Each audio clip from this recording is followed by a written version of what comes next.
Hello दोस्तों, नमस्कार। स्वागत है आपका एक नए वीडियो में, जहां पर हम जानकारी लेंगे IC38 के नए सिलेबस के हिसाब से वो कौन-कौन से इम्पोर्टेंट टॉपिक्स हैं और वो कौन-कौन से इम्पोर्टेंट क्वेश्चन हैं, जिसकी जानकारी अगर हमें अच्छे से हो जाए, तो हम अपने फर्स्ट अटेम्प्ट में ही एग्जाम को क्लियर कर सकते हैं। तो चलिए आगे बढ़ते हैं और उन टॉपिक्स और क्वेश्चन और उसके आंसर के बारे में जानकारी लेते हैं। सबसे पहले हम एग्ज़ाम के पैटर्न को समझ लेते हैं। ये एग्ज़ाम ऑनलाइन होती है, जिसके लिए आपको 1 घंटे का टाइम मिलता है। टोटल नंबर ऑफ क्वेश्चन 50 होते हैं। हर क्वेश्चन एक-एक नंबर का होता है, तो टोटल मार्क्स होते हैं 50। हर क्वेश्चन के आंसर के लिए 4 ऑप्शन मिलते हैं, ए, बी, सी, डी, और इन्हीं में से आपको एक करेक्ट ऑप्शन सेलेक्ट करना पड़ता है। अच्छी बात यह है कि अगर आपने किसी क्वेश्चन के आंसर गलत भी बनाए, तो उसके लिए कोई निगेटिव मार्किंग नहीं है।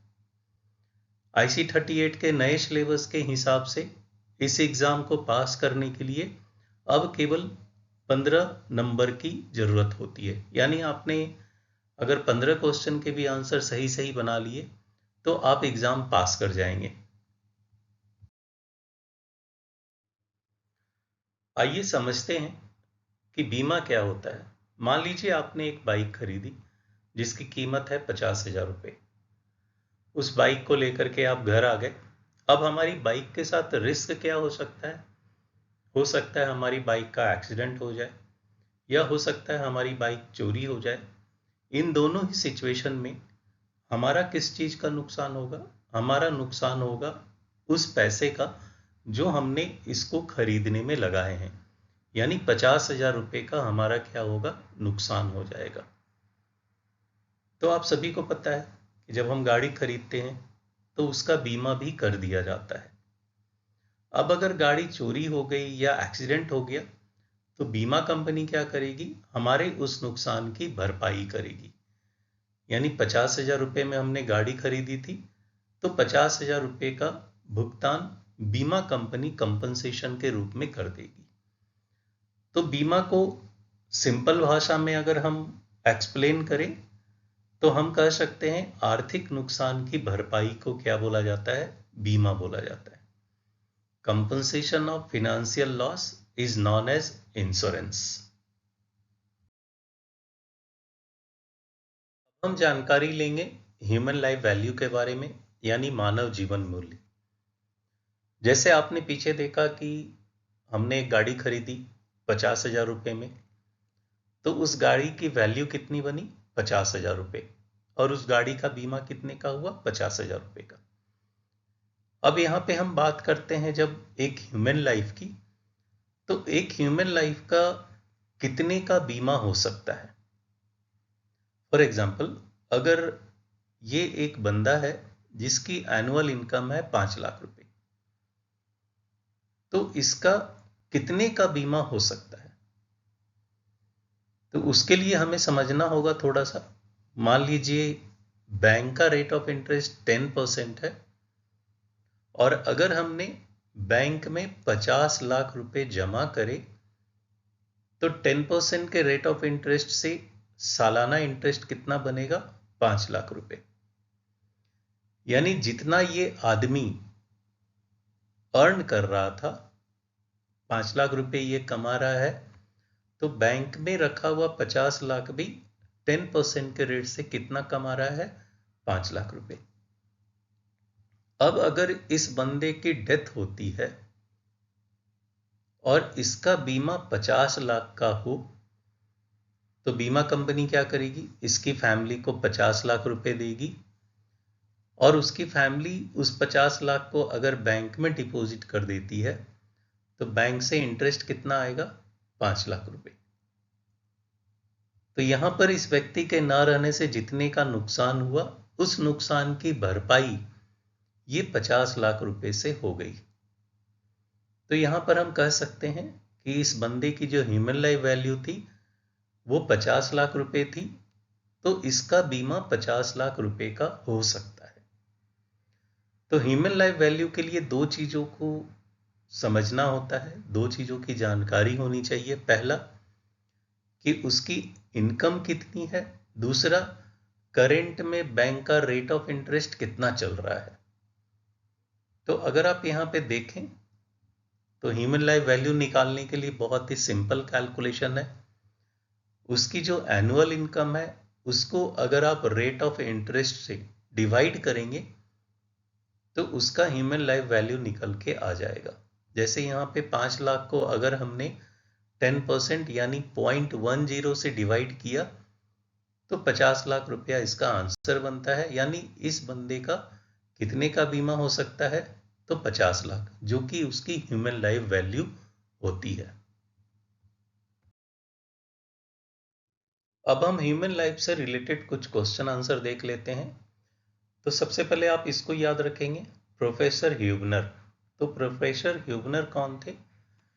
ये वो व्यक्ति थे जिन्होंने ह्यूमन लाइफ वैल्यू का जो कैलकुलेशन है उसके बारे में बताया था कि एक ह्यूमन लाइफ वैल्यू किस तरीके से निकाला जा सकता है। तो एक क्वेश्चन आता है कि मानव जीवन मूल्य का जो सिद्धांत है वो किनके द्वारा बताया गया था? तो आपका आंसर होगा प्रोफेसर ह्यूबनर।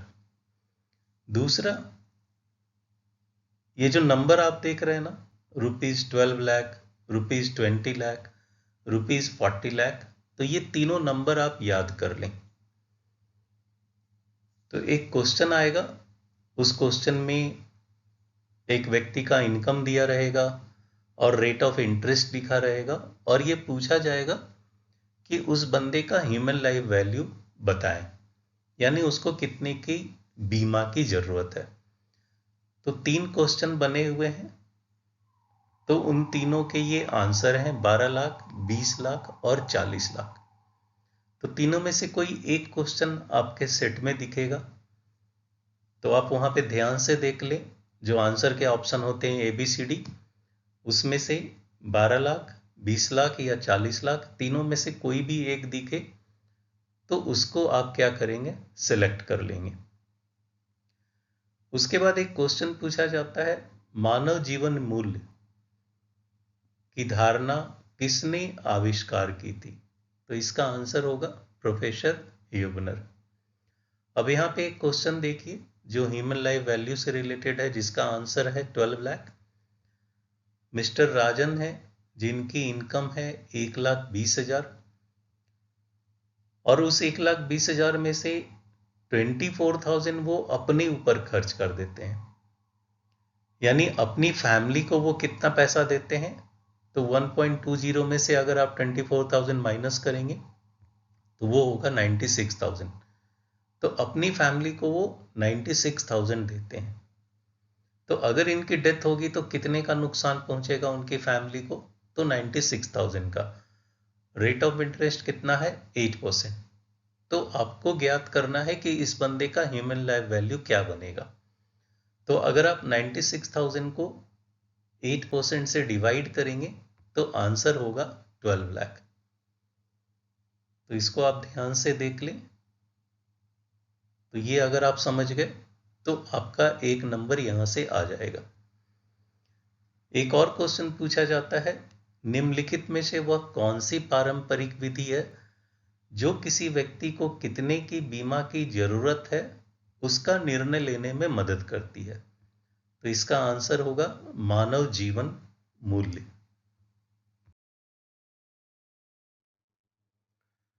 कुछ क्वेश्चन पूछे जाते हैं हिस्ट्री ऑफ इंश्योरेंस से, यानी बीमा का इतिहास। अगर हम बीमा के करंट कॉन्सेप्ट की बात करें तो इसकी शुरुआत मानी जाती है लंदन से। तो लंदन में एक लॉयड कॉफी हाउस है। ये माना जाता है कि उसी लॉयड कॉफी हाउस से मॉडर्न इंश्योरेंस की शुरुआत हुई थी। तो ये लॉयड्स आप याद रखिएगा। दूसरा, amicable society for perpetual insurance.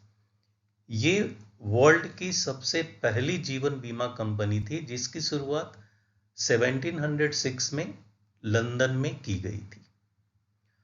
Oriental life insurance company limited Bharat की पहली जीवन बीमा कंपनी थी जिसे अंग्रेजों ने 1818 में शुरू किया था। अगर हम इंडियन इंश्योरेंस कंपनी की बात करें, भारतीय जीवन बीमा कंपनी की बात करें, तो बॉम्बे म्यूचुअल एश्योरेंस सोसाइटी पहली इंडियन कंपनी थी जिसकी शुरुआत 1870 में की गई थी। तो ये कुछ इंपॉर्टेंट पॉइंट्स हैं जो आप याद रखेंगे। और यहाँ पे आपको मैं कुछ क्वेश्चन दिखा रहा हूँ।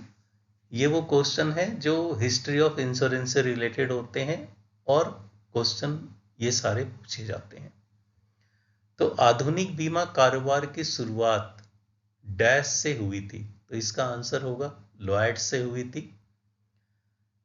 दूसरा है डैश भारत की पहली जीवन बीमा कंपनी थी, तो आंसर होगा oriental life insurance company limited.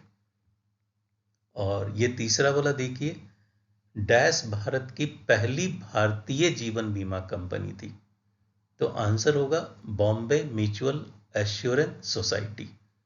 तो यहाँ पे इन दोनों में आप कंफ्यूज नहीं करेंगे।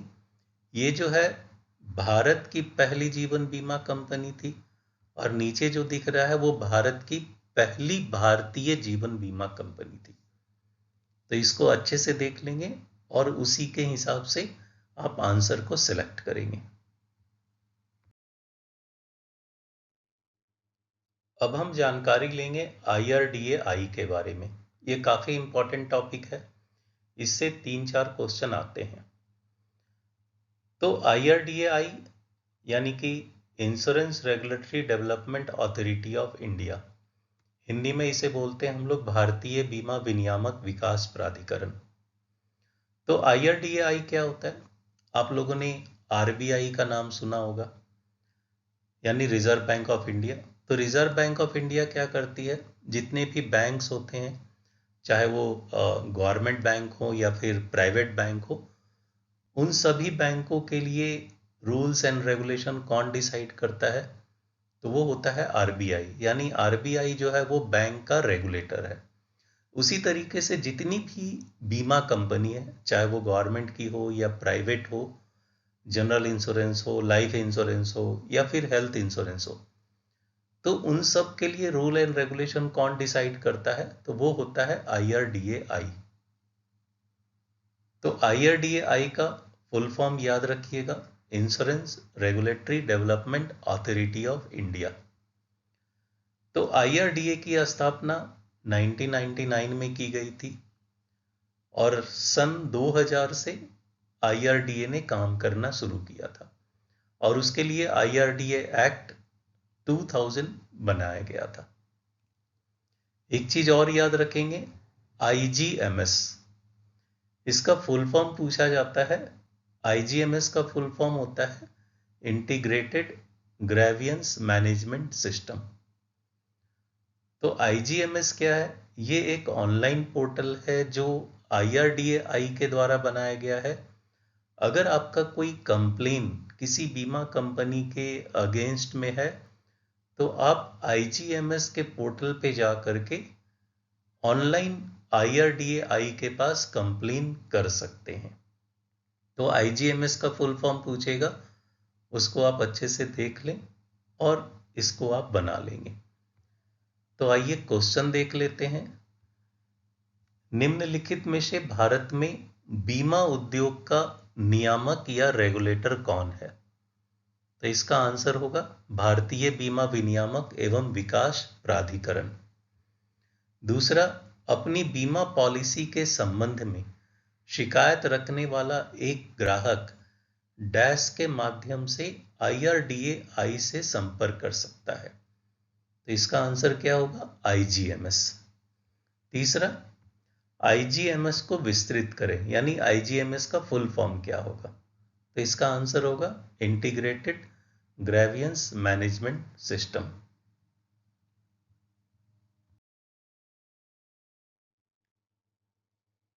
आइए अब हम समझते हैं कि बीमा काम कैसे करता है। तो ये एक बहुत ही इंपॉर्टेंट टॉपिक है जिससे 2 या 3 क्वेश्चन पूछे जाते हैं। तो इसको समझने से पहले आप ये वाला क्वेश्चन देखिए। 400 घर बने हुए हैं और हर घर की कीमत है 20,000 रुपये।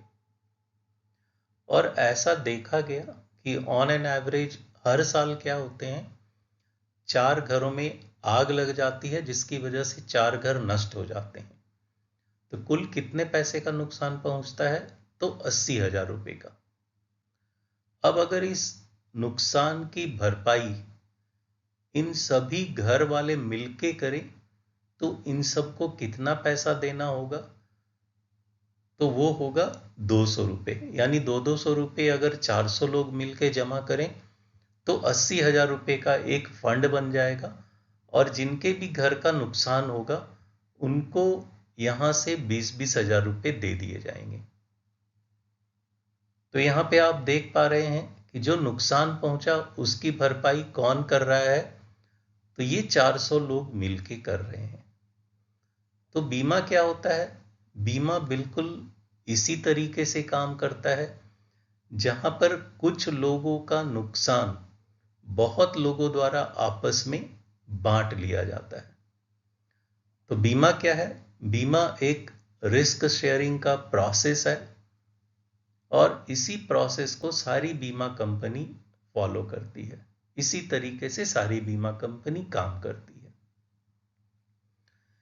यहां पे एक और पॉइंट समझ लें, रिस्क ट्रांसफर यानी जोखिम अंतरण। तो जब हम बीमा करवाते हैं तो एक्चुअली हम क्या करते हैं, हम एक प्रीमियम जमा करते हैं बीमा कंपनी के पास, और उसके बदले हमारा जो रिस्क होता है ना, वो रिस्क हम बीमा कंपनी को ट्रांसफर कर देते हैं। जैसे आपने बाइक खरीदा 50,000 रुपये में, और आपने जब उसका बीमा करवाया तो आपको शायद 1,500 या 2,000 रुपये देने होते हैं। तो 1,500 रुपये दे करके हमने क्या किया, हमने अपना जो 50,000 का रिस्क था वो ट्रांसफर कर दिया बीमा कंपनी को। तो बीमा को रिस्क ट्रांसफर भी बोला जाता है, तो ये ध्यान में रखेंगे। दूसरा, अगर हमने बीमा नहीं करवाया, मान लीजिए हमने बाइक खरीदा और हमने उसका बीमा नहीं करवाया, मतलब जो रिस्क है उसको हमने अपने पास ही रख लिया। कल को अगर हमारी गाड़ी चोरी होती है तो उसका रिस्क मेरे ऊपर है, यानी जो भी जोखिम होगा वो हमको झेलना पड़ेगा खुद से। तो इसको क्या बोलेंगे? इसको हम लोग बोलते हैं रिस्क रिटेंशन, हिंदी में बोलेंगे जोखिम प्रतिधारण। तो इससे रिलेटेड जो 2-3 इंपॉर्टेंट क्वेश्चन है वो आपके सामने है। एक तो आपने ये वाला देख लिया 400 घर वाला। दूसरा, निम्नलिखित में से कौन सी विधि है जो जोखिम ट्रांसफर से संबंधित है? तो इसका आंसर होगा बीमा। उसके बाद ये वाला क्वेश्चन देखिए, बीमाकर्ता को रिस्क ट्रांसफर यानी जोखिम ट्रांसफर करने से क्या संभव हो जाता है? तो इसका आंसर होगा लास्ट वाला जो ऑप्शन देख रहे हैं, डी, शांतिपूर्वक अपने कारोबार को और अधिक प्रभावी बनाने की योजना करना। इसको एक एग्जाम्पल से समझते हैं कि मान लीजिए एक मिस्टर राम है और एक मिस्टर श्याम है, दोनों के कपड़े के दुकान है, राइट, और दोनों के ही दुकान में 10-10 लाख रुपए का कपड़े का स्टॉक रहता है। तो राम ने अपनी दुकान का बीमा करवा लिया, श्याम ने अपनी दुकान का बीमा नहीं करवाया। राम चूंकि अपनी दुकान का बीमा करवाया हुआ था तो वो क्या करता है, रात में आराम से घर जाता है, चैन से सोता है, क्योंकि उसको डर नहीं है कि अगर दुकान में चोरी हो गई तो फिर उसके नुकसान का क्या होगा। चूंकि बीमा किया हुआ है तो जो भी नुकसान होगा वो बीमा कंपनी उसकी भरपाई करेगी। लेकिन श्याम के साथ क्या है, बिल्कुल इसका उल्टा है, उसने बीमा नहीं करवाया है। तो वो क्या करेगा, जब वो घर जाएगा तो उसे हमेशा ये डर लगा रहेगा कि अगर मेरी दुकान में आग लग गया, चोरी हो गई, तो उससे जो नुकसान होगा उसको उसे खुद से ही झेलना पड़ेगा। तो अगर हम बीमा करवाते हैं तो हम पीसफुली अपने बिजनेस को और बेहतर करने के लिए सोच सकते हैं। इसलिए ये वाला जो क्वेश्चन है इसका आंसर होगा शांतिपूर्वक अपने कारोबार को और अधिक प्रभावी बनाने की योजना करना। तो ये कुछ इंपॉर्टेंट क्वेश्चन है जिसको आपने देखा। अगर इसमें से कोई क्वेश्चन आता है तो उसको आप आसानी से बना लेंगे।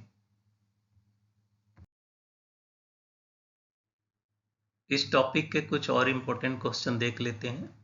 जैसे बीमा के संदर्भ में जोखिम अपने पास रखना ऐसी परिस्थिति की ओर संकेत करता है जहां, तो आपने पीछे देखा था, जोखिम अपने पास रखना यानी जो रिस्क है वो खुद से झेलना। तो इसका आंसर क्या होगा? व्यक्ति स्वयं ही जोखिम एवं उसके प्रभाव को झेलने का निर्णय लेता है। एक ये वाला क्वेश्चन देखिए, निम्नलिखित में से कौन सा कथन सही है? तो पीछे आपने देखा था कि बीमा किस तरीके से काम करता है, कौन सा प्रोसेस फॉलो करता है। तो कुछ लोगों का नुकसान बहुत सारे लोग मिलके आपस में बांट लेते हैं, इसलिए इसका आंसर ये पहला वाला होगा। बीमा कुछ लोगों की हानि को बहुत लोगों द्वारा आपस में बांटने की एक विधि है, एक प्रोसेस है। सेम इसी क्वेश्चन को दूसरे तरीके से पूछा जाता है, ये वाला देखिए, निम्नलिखित में से कौन सा कथन सही है? इसका आंसर देखिए, ये बी ऑप्शन है, कुछ लोगों की हानि को कई लोगों द्वारा आपस में बांट लेना। तो बीमा क्या है? रिस्क शेयरिंग का एक प्रोसेस है। ये वाला क्वेश्चन देखिए, निम्नलिखित में से कौन सा कथन सही है? तो इसका आंसर होगा, संपत्ति की हानि होने पे बीमा क्या करता है? बीमा भुगतान करता है। यानी जब हम बीमा लेते हैं और अगर जिस चीज का बीमा किया हुआ है अगर उसका नुकसान हो जाता है तो बीमा कंपनी क्या करती है? जितने का बीमा है उस बीमे की रकम को क्लेम के रूप में भुगतान करती है।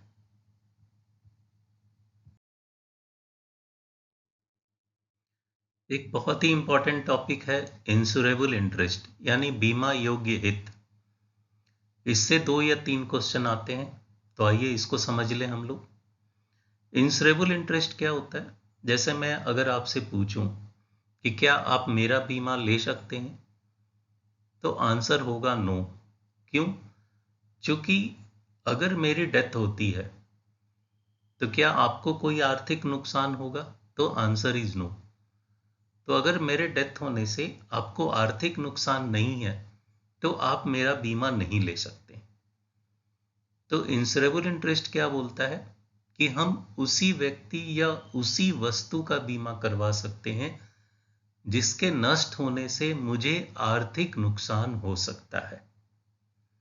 फॉर एग्जाम्पल, एक व्यक्ति का इंश्योरेबल इंटरेस्ट उसकी पत्नी, उसके बच्चे और उसकी अपनी प्रॉपर्टी में ही होता है।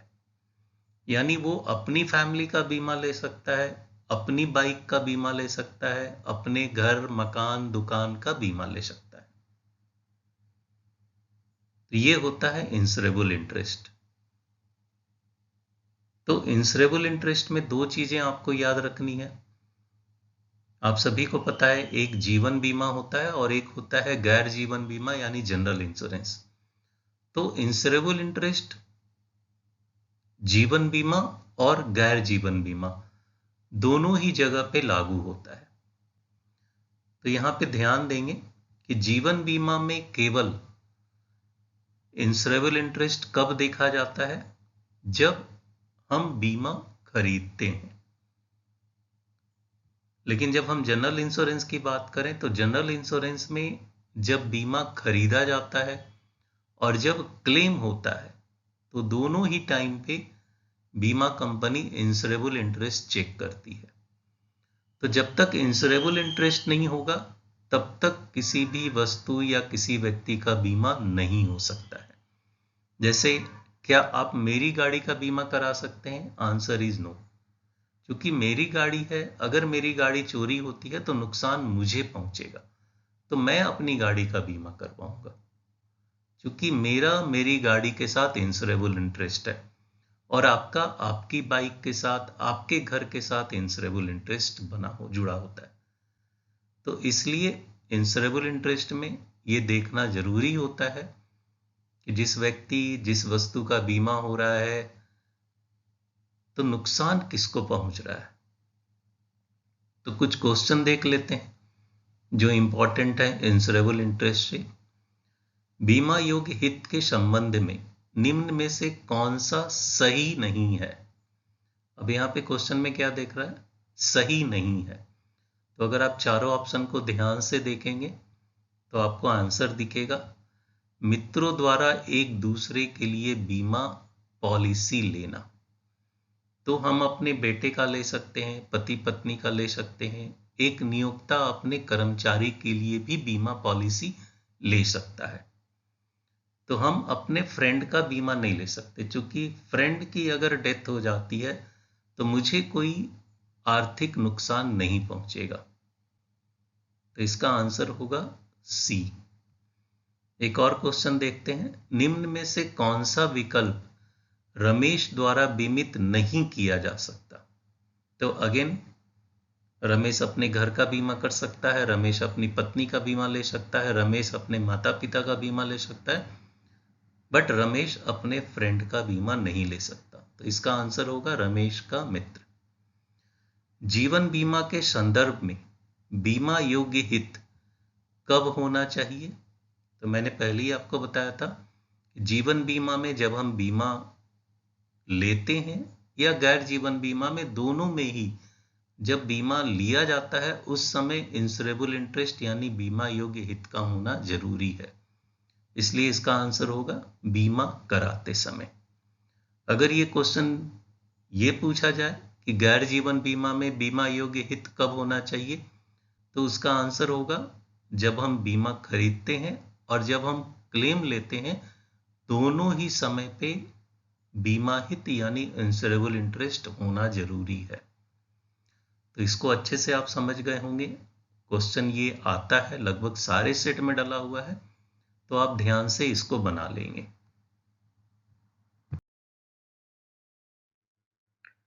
एक और इंपॉर्टेंट टॉपिक है बंधक मुक्ति बीमा यानी मॉर्गेज रिडम्पशन इंश्योरेंस। मॉर्गेज आप लोग समझते होंगे, बंधक यानी अगर मुझे कुछ पैसे की जरूरत है और मेरे पास पैसे नहीं है तो हम क्या कर सकते हैं, हमारे पास अगर कुछ सामान है जैसे मोबाइल है, घड़ी है या ज्वेलरी है, तो वो हम किसी को दे सकते हैं और उसके बदले हम पैसे ले सकते हैं। तो हमने क्या करा, अपने सामान को मॉर्गेज कर दिया और हमने उसके बदले कुछ पैसे ले लिए। तो यहाँ पे जो हम बात करेंगे मॉर्गेज रिडम्पशन इंश्योरेंस की, बंधक मुक्ति बीमा की, तो ये क्या होता है, तो जब भी हम होम लोन लेते हैं यानी घर बनाने के लिए हम बैंक से लोन लेते हैं, तो बैंक क्या करती है, हमें पैसे तो दे देती है, लेकिन उसके बदले हमने जो घर खरीदा है या जो हम घर बना रहे हैं, तो उसको बैंक अपने नाम से मॉर्गेज करवा लेती है और फिर हमें लोन मिल जाता है। और जब तक हम बैंक का लोन वापस नहीं करेंगे तब तक वो घर बैंक का ही होता है। तो यहाँ पे जैसे मान लीजिए कि एक आदमी है जिसने एक फ्लैट खरीदा और उसने 50 लाख रुपए बैंक से लोन लिए। अब क्या होगा, वो आदमी हर महीने महीने करके बैंक के जो लोन है वो उसको वापस करेगा। अगर उस बंदे की जिसने लोन लिया है उसकी कुछ सालों के बाद डेथ हो जाती है, तो क्या बैंक उसके लोन को माफ कर देगा? Answer is no. उसकी फैमिली को बैंक के लोन लौटाने पड़ेंगे, और अगर उसकी फैमिली बैंक के लोन को नहीं लौटाती है तो उस केस में बैंक क्या करेगी, उस फ्लैट को कब्जा कर लेगी, उसको ऑक्शन कर देगी, बेच देगी, और उससे जो पैसे मिलेंगे वो अपना लोन का उससे भरपाई कर लेगा।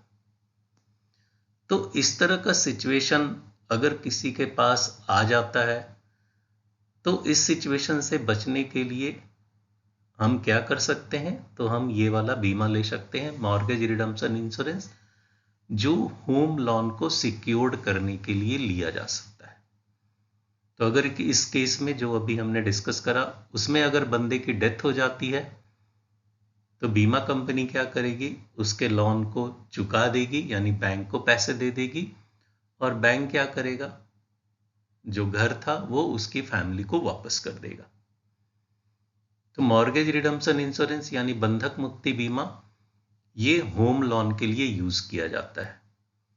तो इसमें 2-3 चीज आपको याद रखनी है।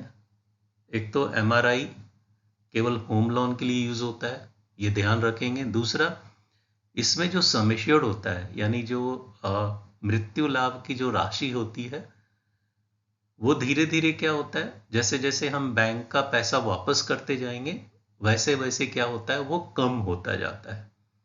तो ये ध्यान में रखिएगा, सम एश्योर्ड कम होता जाता है। दूसरा, इसमें जो हम प्रीमियम पे करते हैं इस पॉलिसी के लिए, वो पहले साल से लेकर के आखिरी साल तक वो एक समान होता है। तो प्रीमियम ये नहीं घटता है, ये हमेशा एक समान रहेगा। और यहां पे जो पॉलिसी दी जाती है वो पॉलिसी होती है घटती अवधि वाली बीमा, रिड्यूसिंग टर्म एश्योरेंस बोलते हैं। तो ये कुछ इंपॉर्टेंट पॉइंट हैं जो आपको याद रखने हैं। आइए कुछ क्वेश्चन देख लेते हैं। बंधक मुक्ति बीमा के पीछे का उद्देश्य क्या है? तो ये वाला देखिए, ये आंसर है होम लोन लेने वालों के लिए सुरक्षा प्रदान करना। दूसरा एक क्वेश्चन है, बंधक मुक्ति बीमा यानी एमआरआई को डैश के अंतर्गत वर्गीकृत किया जा सकता है। तो इसमें आप ये वाला देखिए, ऑप्शन बी, घटती टर्म जीवन बीमा, ये इसका आंसर है, घटती टर्म जीवन बीमा। एक और क्वेश्चन देखिए, अगर सुरेश किसी संपत्ति को गिरवी रखता है और चाहता है कि अपनी ऋण की रक्षा के लिए ये योजना बनाए, जो उसकी आवश्यकता के अनुसार सबसे अधिक संभावना होगी, तो इसका आंसर होगा बंधक मोचन योजना यानी बंधक मुक्ति बीमा, मॉर्गेज रिडम्पशन इंश्योरेंस।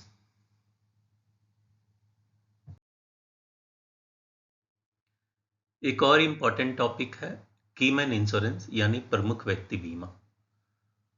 इससे भी 2 या 3 क्वेश्चन पूछे जाते हैं, तो आइए इसको समझ लें।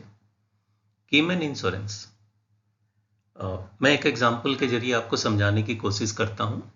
मान लीजिए कि आपने एक परफ्यूम बनाने का बिजनेस शुरू करा, लेकिन आपको परफ्यूम बनाना नहीं आता है, तो आप क्या करेंगे?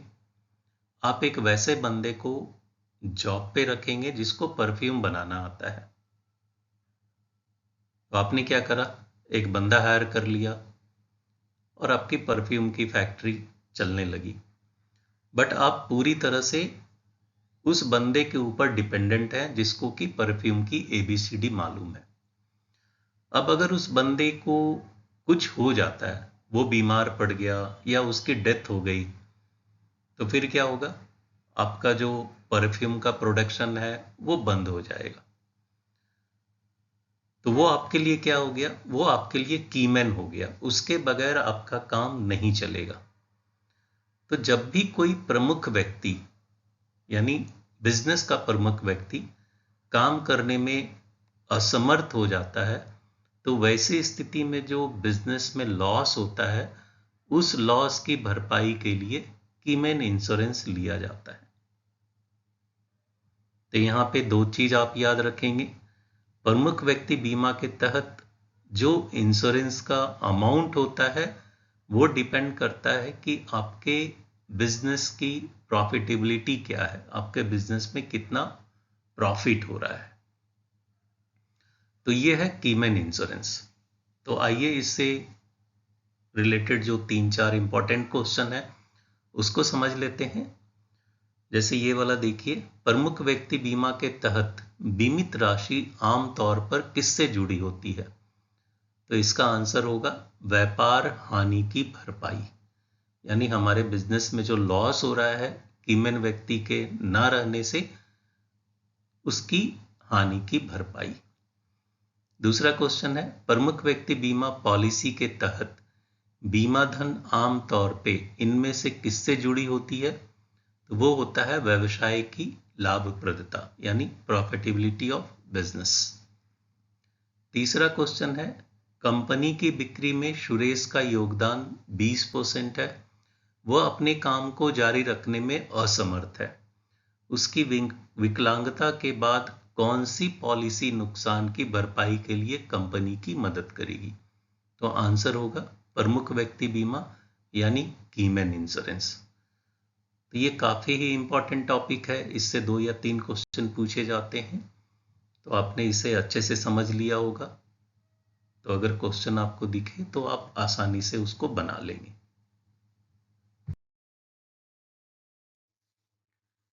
एक और टॉपिक है MWP यानी मैरिड वुमेन प्रॉपर्टी एक्ट। ये भी बहुत इंपॉर्टेंट टॉपिक है, इससे 2 क्वेश्चन तो लगभग सारे सेट में डाले गए हैं। तो यहां पे 2 चीज आप समझ लें, काफी आसान है समझना। MWP के तहत कोई भी पॉलिसी जब ली जाती है तो उसमें क्या होता है, जो मैच्योरिटी होती है या फिर जो डेथ क्लेम होता है ना, इन दोनों का ही भुगतान ट्रस्टी को किया जाता है। तो ये जो ट्रस्टी वर्ड है ना, ये काफी इंपॉर्टेंट है, तो ये आप याद रखेंगे तो आपका क्वेश्चन का जो आंसर है वो बन जाएगा। ये ट्रस्टी वर्ड याद रखिएगा।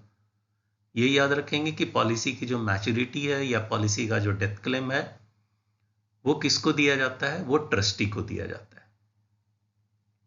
तो अगर आपको ये याद रहेगा तो आपके आंसर बन जाएंगे। जैसे यहां पे 2 क्वेश्चन है, इन दोनों क्वेश्चन को आप ध्यान से देखिए। नीचे दिए गए विकल्पों में कौन सा MWP अधिनियम के मामलों के संदर्भ में सही है? अब यहां पे जो कथन 1 है वो क्या बोल रहा है, मैच्योरिटी क्लेम का चेक पॉलिसी धारकों को दिया जाएगा। और दूसरा कथन क्या बोल रहा है, जो मैच्योरिटी का चेक है वो किसको मिलेगा, वो न्यायशियों यानी ट्रस्टी को मिलेगा। तो जस्ट मैंने आपसे डिस्कस करा कि MWP में अगर मैच्योरिटी होती है या डेथ क्लेम होता है तो दोनों का ही भुगतान किसको मिलेगा, वो ट्रस्टी को मिलेगा।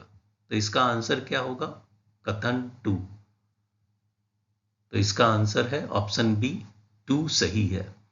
उसी तरीके से जो नीचे वाला क्वेश्चन है ये डेथ क्लेम से रिलेटेड है, तो अगेन डेथ क्लेम का भुगतान किसको मिलेगा, तो वो मिलेगा ट्रस्टी को यानी न्यायशियों को। तो इसका भी आंसर क्या होगा, ऑप्शन 2 सही है। तो इसको ध्यान से आप समझ गए होंगे, ये दोनों ही क्वेश्चन आते हैं, तो ये जब आपको दिखे तो बिल्कुल आसानी से आप इसे बना लेंगे।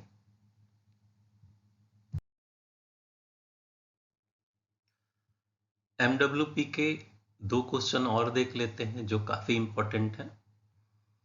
एक क्वेश्चन ये है, महेश ने उधार की पूंजी से एक बिजनेस स्टार्ट किया, यानी लोन से अपना बिजनेस स्टार्ट किया, उसके बाद उसकी डेथ हो जाती है। तो डेथ होने पे क्या होगा, महेश ने जिन लोगों से लोन लिया है वो उसकी प्रॉपर्टी को क्या करेंगे, सीज कर लेंगे और अपने पैसे वापस ले लेंगे। तो क्वेश्चन में क्या पूछ रहा है कि इनमें से कौन सा वो प्रॉपर्टी है जिसके ऊपर जिन्होंने उसको लोन दिया है वो उसको कब्जा नहीं कर सकते। तो यहां पे देखिए महेश के नाम की प्रॉपर्टी ये कब्जा कर लेंगे, महेश के बैंक खाते ये भी सीज किया जा सकता है, महेश के स्वामित्व वाले म्यूचुअल फंड इसको भी सीज किया जा सकता है। लेकिन जो पॉलिसी MWP एक्ट के तहत जीवन बीमा पॉलिसी जो ली गई है उसको कोई भी सीज नहीं कर सकता, उसको कोई भी हथिया नहीं सकता। क्यों, क्योंकि जब हम MWP एक्ट में पॉलिसी लेते हैं तो उस एक्ट में ये बताया गया है कि इसकी जो मैच्योरिटी होगी और इसका जो डेथ क्लेम होगा वो दोनों ही ट्रस्ट को जाएगा। तो अब ट्रस्ट के मेंबर कौन होंगे, तो ट्रस्ट के मेंबर या तो पत्नी हो सकती है या फिर बच्चे हो सकते हैं, या पत्नी और बच्चे दोनों ही हो सकते हैं। इसके अलावा और कोई भी ट्रस्ट का मेंबर नहीं हो सकता। और जो पॉलिसी ली गई है उसकी मैच्योरिटी और डेथ क्लेम किसको मिलेगी, वो ट्रस्ट को मिलेगी, यानी पत्नी और बच्चे को मिलेगी। तो MWP एक्ट में ये क्लियरली मेंशन है कि अगर हम MWP में पॉलिसी लेते हैं तो ये हमारी पत्नी और बच्चे के लिए सुरक्षित होता है। इस पे और किसी का अधिकार नहीं होता। इवन कि मैंने अगर पॉलिसी लिया है तो मेरा भी अधिकार इस पॉलिसी पे नहीं है, मैं केवल इसका प्रीमियम दे सकता हूं। ये होता है MWP एक्ट। तो इसका आंसर आप समझ गए होंगे कि ये वाला क्यों है। दूसरा, एक पॉलिसी MWP अधिनियम के तहत ली गई है और पॉलिसी धारक पॉलिसी के तहत लाभों को प्राप्त करने के लिए ट्रस्टी का फॉर्मेशन नहीं कर पाता है, तो उस पॉलिसी का जो मैच्योरिटी है या डेथ क्लेम है वो किसको हो जाता है, किसको दे दिया जाता है? तो वो दे दिया जाता है राज्य के सरकारी न्यायाधीश को। तो ये दोनों क्वेश्चन काफी इंपॉर्टेंट है, तो अगर ये आपको दिखे तो इसको आसानी से आप बना लेंगे।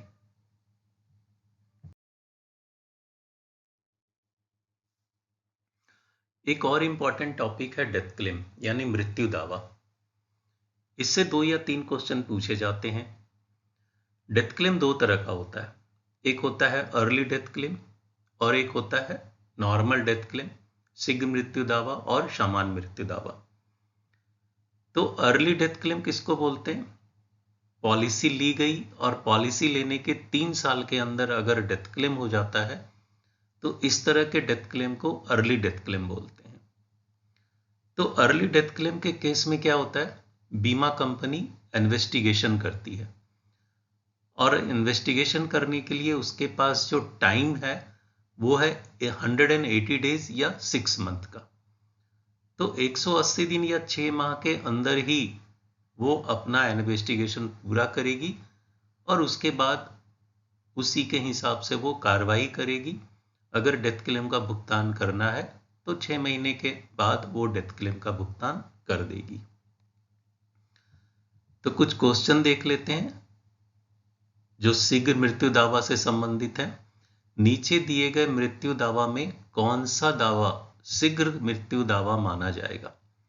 तो अगर आप ध्यान से देखेंगे तो ऑप्शन ए में लिखा हुआ है 3 वर्ष के अंदर, बी में लिखा हुआ है 5 वर्ष के अंदर, सी में लिखा हुआ है 7 वर्ष के अंदर और डी में लिखा हुआ है 10 वर्षों के अंदर डेथ हो जाती है।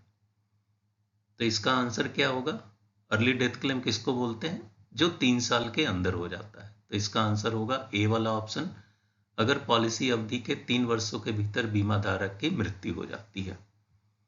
दूसरा क्वेश्चन है, बीमित व्यक्ति की मृत्यु की स्थिति में सभी लाभार्थियों द्वारा समान मृत्यु दावा के लिए प्रस्तुत किए जाने वाले दस्तावेजों की एक सूची दी गई है।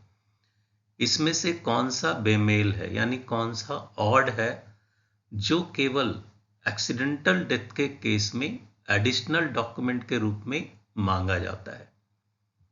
तो अगर डेथ एक्सीडेंट से हुआ है तो वैसी स्थिति में इन्वेस्टिगेशन का रिपोर्ट यानी तहकीकात की रिपोर्ट भी इंश्योरेंस कंपनी के द्वारा मांगा जाता है। तो इसका आंसर होगा तहकीकात की रिपोर्ट।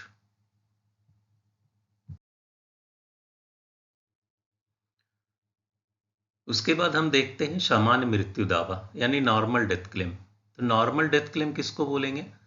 पॉलिसी लेने के 3 साल के बाद अगर डेथ क्लेम होता है तो इस तरह के डेथ क्लेम को हम लोग सामान्य मृत्यु दावा या नॉर्मल डेथ क्लेम बोलते हैं। अगर नॉर्मल डेथ क्लेम है तो बीमा कंपनी को 30 दिन के अंदर भुगतान करना होता है और अगर बीमा कंपनी ने डेथ क्लेम देने में देरी करी तो बीमा कंपनी को क्या करना पड़ेगा? उसे इंटरेस्ट भी देना पड़ेगा।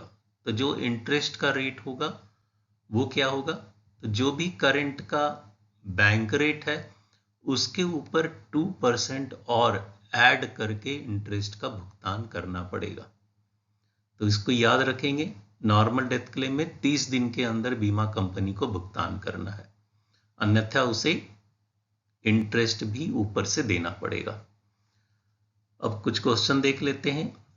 दावों के वर्गीकरण शीघ्र या गैर शीघ्र मतलब अर्ली और नॉर्मल के आधार पे बेमेल विकल्प को चुने, यानी ऑड मैन आउट करना है आपको।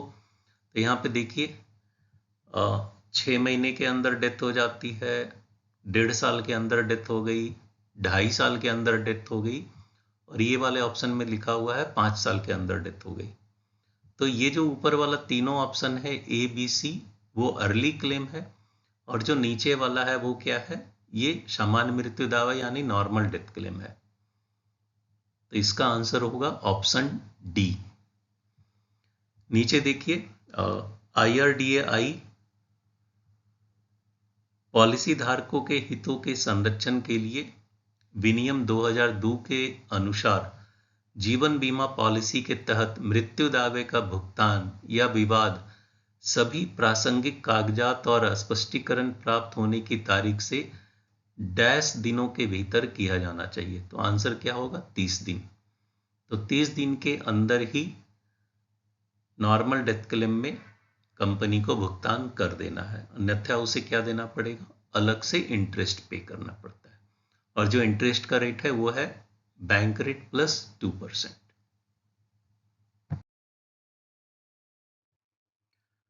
अगला इंपॉर्टेंट टॉपिक है शिकायत निवारण यानी ग्रेवियंस रिड्रेसल।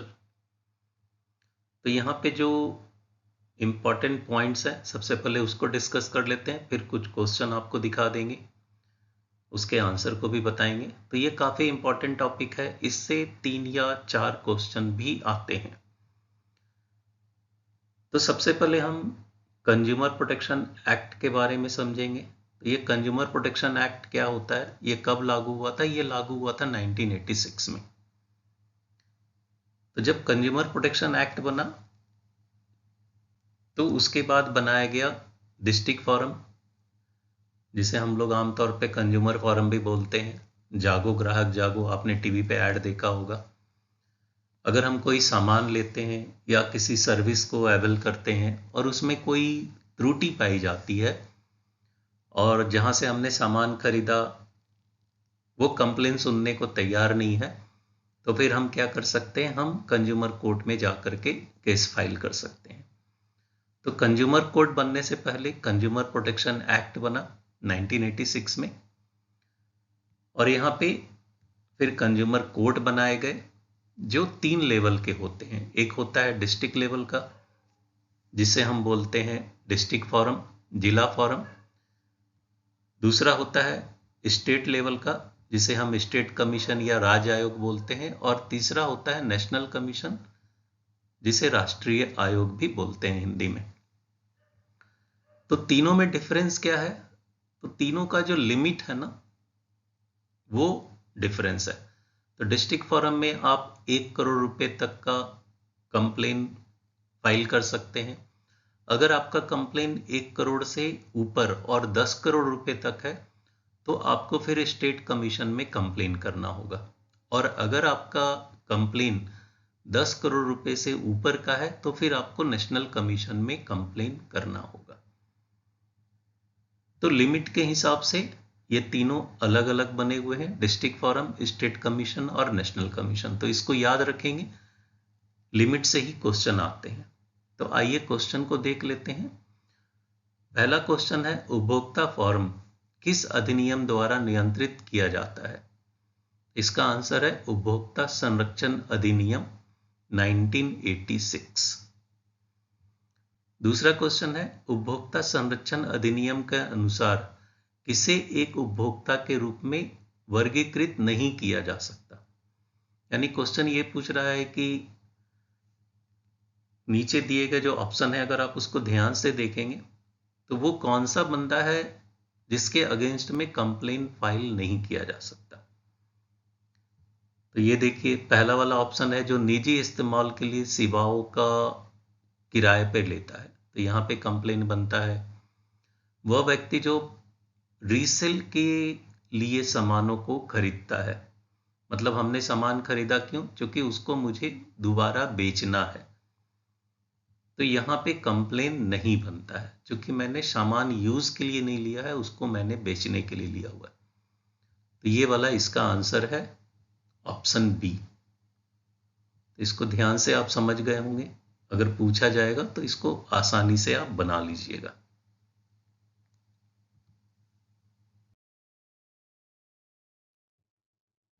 कुछ और क्वेश्चन को देखते हैं। डैश का अधिकार क्षेत्र उन मामलों से है जहां वस्तुओं या सेवाओं के मूल्य और क्षतिपूर्ति का दावा 1 करोड़ तक है। तो हमने पीछे डिस्कस किया था कि डिस्ट्रिक्ट फॉरम जो है वहां पे आप 1 करोड़ तक का कंप्लेन कर सकते हैं, तो इसका आंसर है डिस्ट्रिक्ट फॉरम। उसी तरीके से दूसरा वाला जो क्वेश्चन है वो 1 करोड़ से 10 करोड़ का है, तो आंसर होगा राज्य आयोग यानी स्टेट कमीशन। तीसरा वाला 10 करोड़ से ऊपर का कंप्लेन कहां करेंगे, तो आंसर होगा नेशनल कमीशन यानी राष्ट्रीय आयोग। ये एक क्वेश्चन देखिए, निम्नलिखित विकल्प वैध उपभोक्ता शिकायत के लिए आधार नहीं बन सकता है। इसके अगर आप ऑप्शन को देखेंगे तो ऑप्शन बी इसका करेक्ट आंसर है, जहां पे यह बताया गया है कि ग्राहक को अपनी श्रेणी में सबसे अच्छे उत्पाद की सलाह नहीं देने वाला दुकानदार।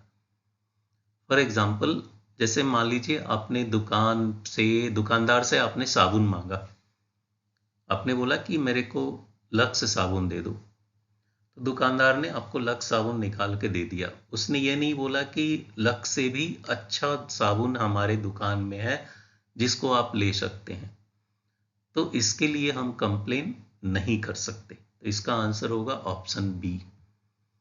एक क्वेश्चन है, क्या निजी बीमा कंपनी के अगेंस्ट में कंप्लेन की जा सकती है? Answer is yes.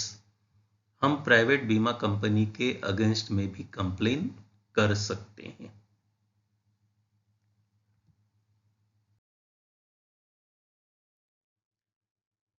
इसके बाद हम बात करेंगे बीमा लोकपाल की, यानी इंश्योरेंस अम्बड्समैन।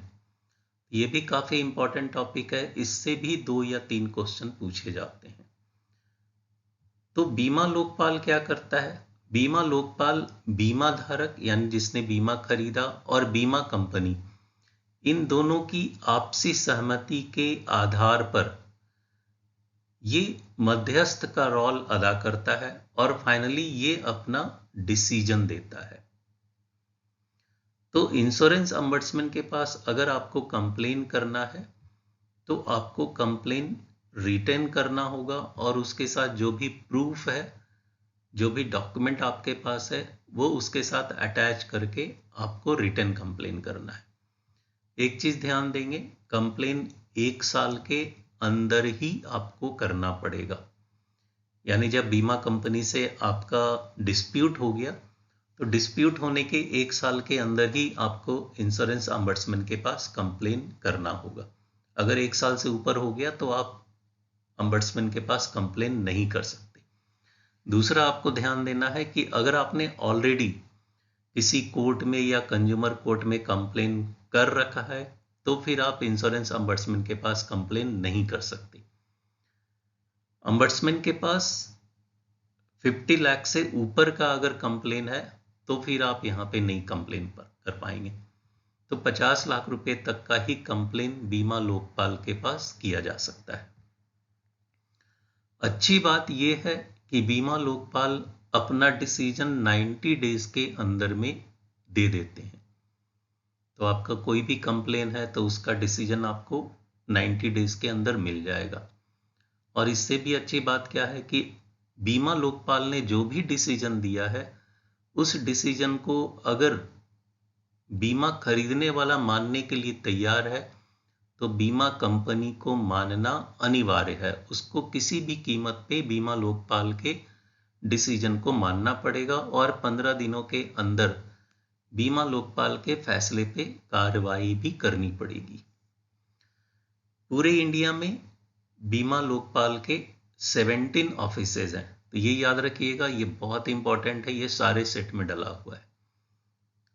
बेस्ट पार्ट कि बीमा लोकपाल में कंप्लेन करने के लिए कोई पैसे नहीं लगते, ये जरूर याद रखेंगे।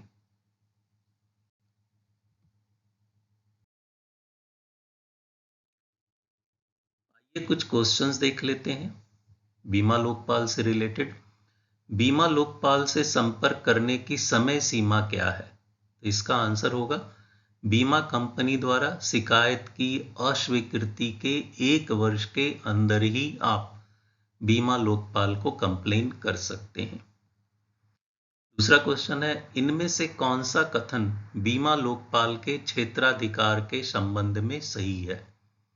अब यहाँ पे क्या है कि पूरे इंडिया में 17 बीमा लोकपाल हैं, यानी हर स्टेट में भी बीमा लोकपाल की सर्विस अवेलेबल नहीं है। तो इसलिए हर बीमा लोकपाल का अपना एक एरिया डिसाइडेड है और वो उसी एरिया के कंप्लेन को सुन सकता है। इसलिए इसका आंसर होगा ऑप्शन डी, बीमा लोकपाल केवल निर्दिष्ट क्षेत्रीय सीमाओं के भीतर ही काम करता है, यानी उसका जो एरिया है उसी एरिया का वो कंप्लेन देख सकता है, अपने एरिया के बाहर का कंप्लेन वो नहीं ले सकता। एक और क्वेश्चन है, इनमें से कौन सी लोकपाल के पास शिकायत करने के लिए पूर्व आवश्यकता नहीं है? यहां पे क्वेश्चन में क्या है, पूर्व आवश्यकता नहीं है। तो अगर आप ऑप्शन सी को ध्यान से देखेंगे तो ये क्या बोल रहा है, शिकायतकर्ता को लोकपाल से पहले उपभोक्ता फोरम से संपर्क करना चाहिए। तो इसकी आवश्यकता नहीं है, हम डायरेक्ट बीमा लोकपाल के पास कंप्लेन दर्ज करवा सकते हैं। इसका आंसर होगा ऑप्शन सी। एक और क्वेश्चन है, क्या लोकपाल के पास शिकायत दर्ज करवाने के लिए कोई पैसे भी लगते हैं, कोई शुल्क लगता है? तो आंसर इज नो, कोई भी फीस या शुल्क भुगतान करने की आवश्यकता नहीं है।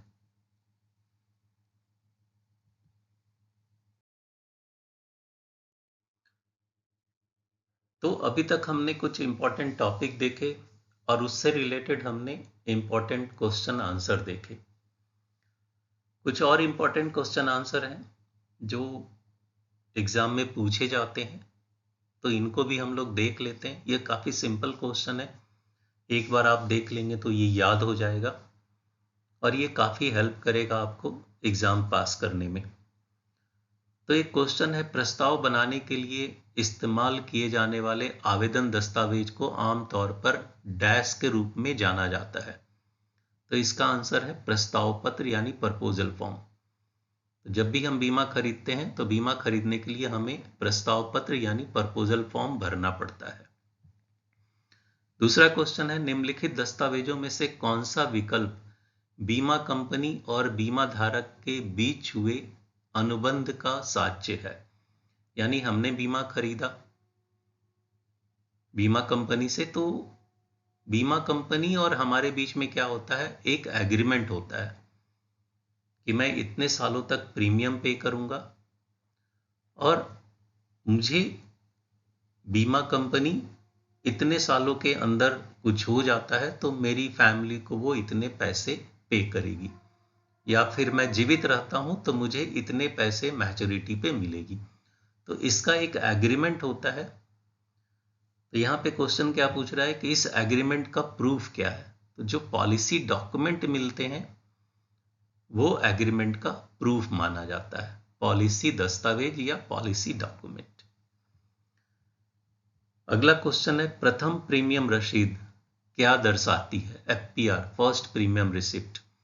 तो जब भी हम पहली बार पॉलिसी खरीदते हैं तो पहली बार जो रसीद मिलता है उसे हम लोग बोलते हैं फर्स्ट प्रीमियम रसीद।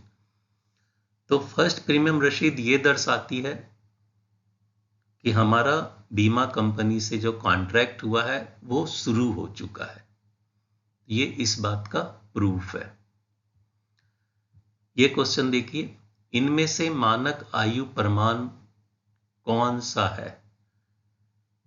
तो राशन कार्ड ये स्टैंडर्ड नहीं होता, जन्म कुंडली ये भी स्टैंडर्ड नहीं माना जाता, ग्राम पंचायत का प्रमाण पत्र ये भी स्टैंडर्ड नहीं होता। तो स्टैंडर्ड कौन होता है? पासपोर्ट। तो पासपोर्ट एक स्टैंडर्ड एज प्रूफ है। अगला क्वेश्चन है, इनमें से कौन सा वैध पते का प्रमाण नहीं है? तो अगर आप ध्यान से देखेंगे तो पासबुक में एड्रेस होता है, मतदान पहचान पत्र में भी एड्रेस होता है, ड्राइविंग लाइसेंस में भी एड्रेस होता है। तो एड्रेस किस में नहीं होता है? पैन कार्ड में। तो इसका आंसर होगा पैन कार्ड। अगला क्वेश्चन है, अगर पॉलिसी जारी करते समय इसके कुछ नियमों और शर्तों में संशोधन किया जाना आवश्यक है तो यह कार्य डैश के माध्यम से संशोधनों का निर्धारण करके पूरा किया जाता है। तो अगर हम अपनी पॉलिसी में कोई चेंजेस कराना चाहते हैं तो वो चेंजेस कैसे होता है, तो वो होता है पृष्ठांकन से। इंडोर्समेंट के जरिए हम अपनी पॉलिसी में कोई चेंजेस कराना चाहते हैं तो करा सकते हैं। तो ये याद रखिएगा, पृष्ठांकन यानी कि इंडोर्समेंट। एक और क्वेश्चन देख लेते हैं। निम्न में से कौन सा पक्ष जीवन बीमा अनुबंध कराने के लिए योग्य नहीं है? तो एक चीज ध्यान देंगे कि इंश्योरेंस क्या है, एक लीगल कॉन्ट्रैक्ट है जो बीमा कंपनी और बीमा धारक के बीच में किया जाता है। तो अगर ये एक कॉन्ट्रैक्ट है तो इस कॉन्ट्रैक्ट को जो माइनर होता है, यानी जिसकी एज 18 से कम है, वो लीगल पेपर को साइन नहीं कर सकता। इसलिए इसका आंसर क्या होगा? नाबालिग, माइनर।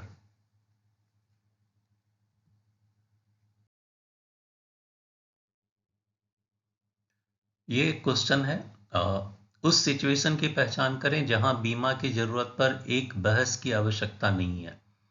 मतलब एक ऐसा बीमा जिसको खरीदने के लिए किसी को समझाने की जरूरत नहीं है। तो आप सभी को पता है कि अगर आपके पास गाड़ी है तो थर्ड पार्टी इंश्योरेंस जो है वो कंपलसरी है। इसलिए इसका आंसर होगा तृतीय पक्ष के दायित्व के लिए मोटर बीमा। अगला क्वेश्चन देखते हैं। बीमाकर्ता जोखिम स्वीकारन से पूर्व संपत्ति के सर्वेक्षण एवं निरीक्षण की व्यवस्था क्यों करते हैं? तो सर्वेक्षण एवं निरीक्षण क्यों किया जाता है? ताकि जिस वस्तु का बीमा हो रहा है उसका वैल्यूएशन कितना है, सही है या नहीं, और उस वस्तु पे कितना रिस्क है, तो मूल्यांकन के प्रयोजन हेतु एवं जोखिम आकलन के लिए सर्वेक्षण एवं निरीक्षण बीमा कंपनी के द्वारा किया जाता है। ये क्वेश्चन देखिए। अगर पॉलिसी धारक पॉलिसी से संतुष्ट नहीं है तो वह फ्री लुक अवधि के भीतर पॉलिसी दस्तावेज प्राप्त करने के डैश के भीतर पॉलिसी को वापस लौटा सकता है। तो अगर आपको पॉलिसी नहीं समझ में आ रहा है या आपको लगता है किसी ने गलत पॉलिसी आपको दे दी, तो 30 दिनों के अंदर आप अपनी पॉलिसी को वापस करके जो भी आपने प्रीमियम पे करा है वो कंपनी आपको वापस कर देती है। तो फ्री लुक पीरियड कितने दिन का होता है? 30 दिन का, ये याद रखिएगा। उसके बाद का जो क्वेश्चन है वो भी फ्री लुक से रिलेटेड है। अगर फ्री लुक किया जाता है तो क्या होगा? बीमा कंपनी पॉलिसी देने के पहले अगर मेडिकल करवाती है तो मेडिकल में जो खर्च होते हैं वो पैसा काट लिया जाता है। इसके अलावा अगर आप देखेंगे तो जो पॉलिसी का डॉक्यूमेंट होता है उस पर कुछ स्टाम्प लगे होते हैं और स्टाम्प का चार्ज होता है। तो अगर आप फ्री लुक करते हैं तो जो मेडिकल का कॉस्ट होता है, जो स्टाम्प के कॉस्ट होते हैं, वो सारे प्रीमियम से काटने के बाद ही बचा हुआ प्रीमियम आपको वापस किया जाता है। तो ये याद रखिएगा। एक क्वेश्चन देखिए लास्ट वाला, ये जीवन के किस चरण में कोई व्यक्ति पूर्व बचतों को सर्वाधिक महत्व देगा? तो जब हम अपने काम से रिटायर होते हैं उसके बाद हमने जो भी पीछे पैसे जमा किए हैं उन सभी पैसों को हम क्या करते हैं, उसके इंपॉर्टेंस को समझते हैं कि रिटायरमेंट के बाद जो भी पैसे जमा हुए हैं ना, वो हमारे लिए काफी इंपॉर्टेंट है। इसलिए इसका आंसर होगा सेवानिवृत्ति के बाद, आफ्टर रिटायरमेंट।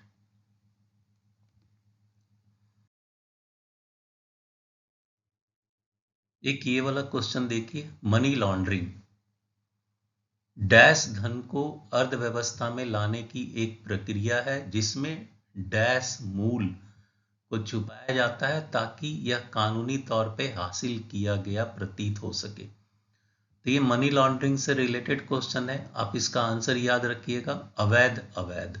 दोनों ही फिल इन द ब्लैंक्स में क्या भराएगा? अवैध अवैध। ये वाला क्वेश्चन देखिए। अगर एक किसी पॉलिसी दस्तावेज के विवरण के लिए जटिल भाषा का प्रयोग किया जाता है और इससे कोई अस्पष्टता उत्पन्न होती है तो इसे आम तौर पर कैसे समझा जाएगा? मतलब जो पॉलिसी के जो डॉक्यूमेंट होते हैं ना, उसमें टर्म्स एंड कंडीशन होते हैं, तो वो टर्म्स कंडीशन मतलब काफ़ी डिफरेंट तरह के होते हैं, हमारी समझ से कई बार बाहर हो जाते हैं। तो वैसी स्थिति में अगर कोई प्रॉब्लम होता है तो उसको बीमा धारक के पक्ष में समझा जाता है, तो ये याद रखिएगा। उसके बाद है निम्नलिखित में से कौन सा एक अमूर्त यानी इनटेंजेबल प्रोडक्ट है? तो कार ये टेंजेबल होता है, मकान टेंजेबल होता है, साबुन टेंजेबल होता है। टेंजेबल का मतलब जिसको हम छू सकते हैं। जीवन बीमा ये कोई वस्तु नहीं होती है, तो इसलिए इसको क्या बोला जाता है? इनटेंजेबल यानी अमूर्त बोला जाता है। नीचे दिए गए कौन सा आकस्मिक उत्पादों यानी कॉन्टिजेंसी प्रोडक्ट के तहत वर्गीकृत किया जा सकता है? तो इसका आंसर है जीवन बीमा। एक और क्वेश्चन देखते हैं। निम्न प्रदेश में नीचे दिए गए सिचुएशन में मृत्यु के नजदीकी कारण का पता लगाएं। तो एक बंदा है जो घोड़े से जा रहा था, जिसका नाम है अजय, और वो घोड़े से गिर जाता है, और गिरने के कारण क्या होती है? उसकी पीठ की हड्डी टूट जाती है, और फिर वो जहां गिरता है वहां पे पानी होता है, और पानी में पड़े रहने के कारण उसको निमोनिया हो जाता है। बाद में जब वो हॉस्पिटल जाता है तो निमोनिया के कारण उसकी डेथ हो जाती है। तो यहाँ पे क्वेश्चन क्या पूछ रहा है कि मृत्यु के नजदीकी कारण का पता करें। चूंकि वो घोड़े से गिरा था, उसकी वजह से वो उसकी हड्डी टूट गई और फिर उसको निमोनिया हो गया। तो जो मेन कारण था, नजदीकी कारण था, वो क्या था? घोड़े से गिरना। तो इसको आप याद रखेंगे, ये वाला क्वेश्चन लगभग सारे सेट में डला हुआ है। तो घोड़े से गिरना इसका करेक्ट आंसर है।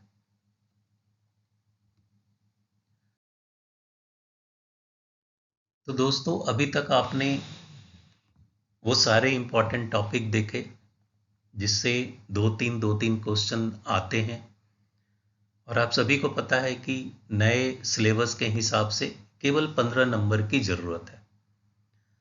तो पीछे हमने जो भी डिस्कस करा, अगर वो सारी चीजें आपने अच्छे से समझ ली है तो आप बहुत ही आसानी से 15 से 20 नंबर लेके आ सकते हैं।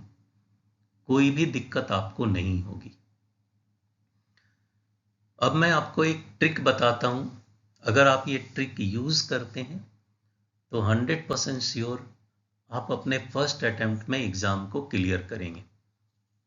तो पीछे आपने जो कुछ भी देखा, जो कुछ भी आपने समझा, इंपॉर्टेंट क्वेश्चन, आंसर, टॉपिक, उससे आप 20 क्वेश्चन बहुत ही इजीली बना लेंगे। तो आपको क्या करना है, आपको जो एग्जाम है ना वो 3 स्टेप में देनी है। 3 स्टेप में आपको एग्जाम देना है। तो पहला स्टेप क्या है? सबसे पहले आप उन क्वेश्चन के आंसर बनाएं जिसके आंसर आपको 100% मालूम है। मतलब 80-90% आपको लग रहा है कि ये वाला क्वेश्चन मैंने पढ़ा है, मैंने देखा है, तो आप उसको बना डालें। जिसका आंसर आपको बिल्कुल नहीं समझ में आ रहा है तो उसको छोड़ करके आप आगे बढ़ जाएं। मेरा रिक्वेस्ट है, जिसका आंसर आपको नहीं समझ में आ रहा है उसको बिल्कुल ही टच ना करें, आगे बढ़ जाएं। और इस तरीके से क्वेश्चन 1 से लेके 50 तक जाएं, और कम से कम 20 क्वेश्चन के आंसर आप बनाने की कोशिश करें। और पीछे आपने जितना पढ़ा है ना, उससे 20 क्वेश्चन के आंसर बहुत ही इजीली बन जाएंगे। तो 20 क्वेश्चन के आंसर आप दे दें, उससे ज़्यादा नहीं बनाएंगे आप। स्टेप 2 क्या करना है? आप जानते हैं कि हर क्वेश्चन के आंसर के लिए 4 ऑप्शन है, ए, बी, सी और डी, और इन्हीं में से कोई एक ऑप्शन हम चूज करते हैं, सिलेक्ट करते हैं आंसर के लिए। अब यहाँ पे आपको एक काम करना है। क्या काम करना है कि आपने जो 20 क्वेश्चन के आंसर बनाए, उसके आंसर क्या होंगे? इन्हीं 4 ऑप्शन में से होंगे, ए, बी, सी और डी। तो आपको क्या करना है कि आपने जो 20 क्वेश्चन बनाए उसमें से ए वाले ऑप्शन कितने हैं, बी वाले कितने हैं, सी वाले कितने हैं, डी वाले कितने हैं, इसका आपको काउंट कर लेना है जो 20 आपने बनाए थे। जैसे एग्जाम्पल के लिए मान लीजिए कि मैंने 20 क्वेश्चन के आंसर बनाए और 20 में से ए वाले 3 बने, बी वाले 5 बने, सी वाले 6 बने और डी वाले भी 6 बन गए। तो ये मेरा हो गया 20। तो यहाँ पे आप देखिए कि जो ए ऑप्शन था ना वो मैंने सबसे कम बनाया है। तो आपको क्या करना है, आप 20 क्वेश्चन बना लेंगे और फिर चेक करेंगे कि ए कितने, बी कितने, सी कितने, डी वाले आंसर मेरे कितने बने। और जो सबसे कम बना हुआ होगा, जैसे ये वाले एग्जाम्पल में ए जो है सबसे कम है, तो अब आपको क्या करना है, स्टेप 3 में आना है। स्टेप 3 में आपको क्या करना है, 20 के बाद जो 30 क्वेश्चन के आंसर बचे हुए हैं उन सभी 30 क्वेश्चन में आप क्या करेंगे, जो सबसे कम ऑप्शन आपने बनाया उसको बचे हुए 30 में डाल देंगे। तो अगर आप ये करते हैं तो आप यकीन मानिए आप अपने फर्स्ट अटेम्प्ट में 20-25 नंबर ला करके पास कर जाएंगे। अब ये मैं क्यों आपको बता रहा हूँ, ये ट्रिक क्यों है, क्योंकि ऐसा देखा गया है ये जो 4 ऑप्शन है ABCD, ये सभी बराबर बराबर बटे हुए हैं। यानी 10 से 12 क्वेश्चन के आंसर ए वाले ऑप्शन के होते हैं, 10 से 12 क्वेश्चन के आंसर बी वाले होते हैं, उसी तरीके से 10-12 सी होते हैं और 10-12 डी होते हैं। यानी ये इक्वली बटे हुए हैं। अब हमने 20 क्वेश्चन बनाए, 20 क्वेश्चन बनाने के बाद हमने देखा कि ए हमारा 3 ही बना है और मैंने यहाँ पे क्या बताया, ए, बी, सी या डी सबके 10-12 आंसर हैं। तो अगर मैंने ए वाला 3 ही बनाया है, इसका मतलब है कि जो बचा हुआ 30 क्वेश्चन है उसमें अगर मैंने सब में ए डाले तो 10 में से तो 3 बन चुका, यानी बचे हुए 30 में से 7 ए वो होना ही होना है, तो मेरे को 7 नंबर वहां से मिल जाएगा। तो मैंने 20 बनाए थे, अगर उसमें से 2-4 हमारे गलत भी हो गए तो बचे हुए 30 क्वेश्चन में से मुझे 7-8 नंबर और मिल जाएंगे और हम बिल्कुल आसानी से एग्जाम पास कर लेंगे। तो यह है छोटा सा ट्रिक, इसको आप यूज करेंगे। सो फ्रेंड्स, अभी तक मैंने जो कुछ भी आपको बताया ये आपके लिए काफ़ी हेल्पफुल होने वाला है। मेरे पीछे के भी कई वीडियो बने हुए हैं, उसका फ़ायदा बहुत सारे लोगों ने उठाया। अगर आप उसके कमेंट्स को पढ़ेंगे तो आपको समझ में आएगा कि वो वीडियोस से कितना फ़ायदा लोगों को हुआ। ये वाला वीडियो नए सिलेबस के हिसाब से बना हुआ है, सारे लेटेस्ट क्वेश्चन मैंने आपको बताए, तो मुझे उम्मीद है कि ये आपको काफ़ी हेल्प करेगा एग्ज़ाम को क्लियर करने में। So thank you for watching my video. मेरा एक रिक्वेस्ट है कि अगर आपको वीडियो अच्छा लगा तो प्लीज़ सब्सक्राइब ज़रूर करें, और अगर आपको मेरे से कांटेक्ट करना है तो ये मेरा कांटेक्ट नंबर है, आप चाहें तो मेरे से बात भी कर सकते हैं। और एक रिक्वेस्ट और होगा, अगर आपको वीडियो अच्छा लगा और आपका कोई फ्रेंड, आपके कोई रिलेटिव इस एग्ज़ाम को देने वाले हैं तो ये वीडियो उनसे ज़रूर शेयर करें। So thank you for watching my video. Thank you. Bye. Take care.